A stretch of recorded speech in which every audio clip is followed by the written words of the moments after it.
संविधान है।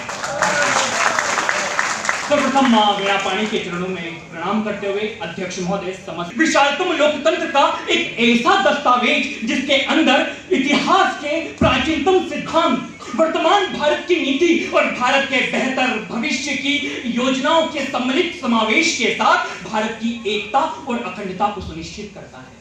भारत की अद्वितीय विविधता को एक सूत्र में पिरोकर उसको सुशोभित करता है। भारत के गरीब शोषित पीड़ितों को न केवल उपचार देता है अपितु अंतिम उपचार तक उसका संरक्षण भी करता है। और भारतीय संविधान संविधान निर्माताओं का एक बृहद दृष्टिकोण है जिसके माध्यम से सामाजिक, आर्थिक, राजनीति, न्याय के माध्यम से जिसको केंद्र में रखकर विधायिका, न्यायपालिका और कार्यपालिका को अपने कर्तव्यों के लिए, निर्वहन के लिए योग्य बनाता है।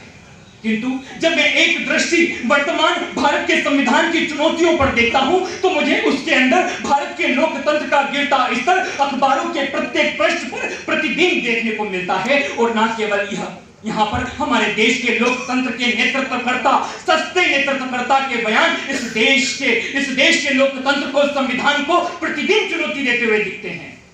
दोस्तों, जिस लोकतंत्र के माध्यम से, जिस लोकतंत्र के मूल्यों के माध्यम से, संविधान के मूल्यों को आत्मसात करके हमें भारत का निर्माण करना था, भारत के कल्याण के लिए कार्य करना था, हमें अपनी आहुति देनी थी, किंतु आज वही लोक कल्याण नीतियां, वो संविधान के मूल्य आज वो कहीं ना कहीं गायब दिखते हैं।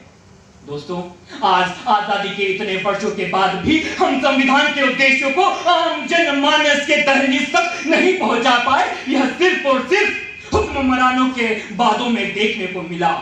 हमारे देश के संविधान निर्माता ने भी सामाजिक, आर्थिक, राजनीतिक न्याय की बात की थी, किंतु आज वह सब हमारे सामने चुनौती के रूप में खड़े हुए हैं। और उसी का परिणाम था कि हमारे बाबा भीमराव अंबेडकर साहब ने कहा था, एक व्यक्ति एक मत, जिसके माध्यम से राजनीतिक समानता सभी को दी जाए। किंतु आज क्या हो रहा है? हम महाराष्ट्र में देखते हैं महोदय, हम महाराष्ट्र में देखते हैं कि एक समय संविधान से सरकार चलती थी, आज सरकार से संविधान चल रहा है।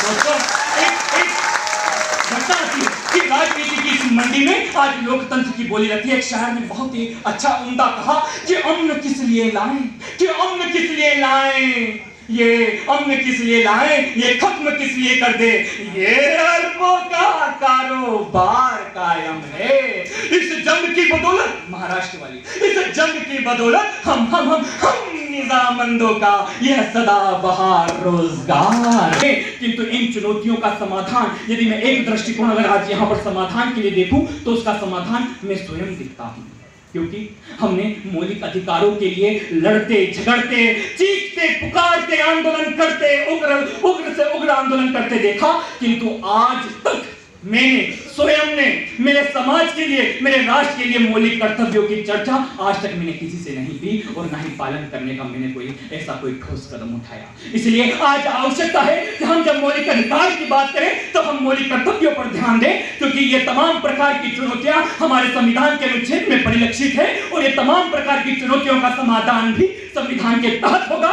जब हम मौलिक कर्तव्यों पर ध्यान देंगे। और ये तभी संभव है जब हमारी देश की न्यायपालिका का संवैधानिक तौर पर न्याय दर्शन के साथ काम करे, हमारी विधायिका पूर्ण रूप से संवैधानिक तौर पर विधायी शक्तियों के साथ काम करे, हमारी कार्यपालिका तमाम प्रकार की शक्तियों, संवैधानिक शक्तियों के माध्यम से कार्यपालिका के साथ काम करे, तभी हम एक नए भारत का निर्माण कर सकेंगे। हम तभी संविधान निर्माताओं के स्वप्न के भारत का निर्माण कर सकेंगे। हम निर्माण कर सकेंगे संविधान युक्त भारत के और चुनौती मुक्त भारत की, संविधान युक्त भारत की, संविधान मुक्त भारत की। जय हिंद, जय भारत।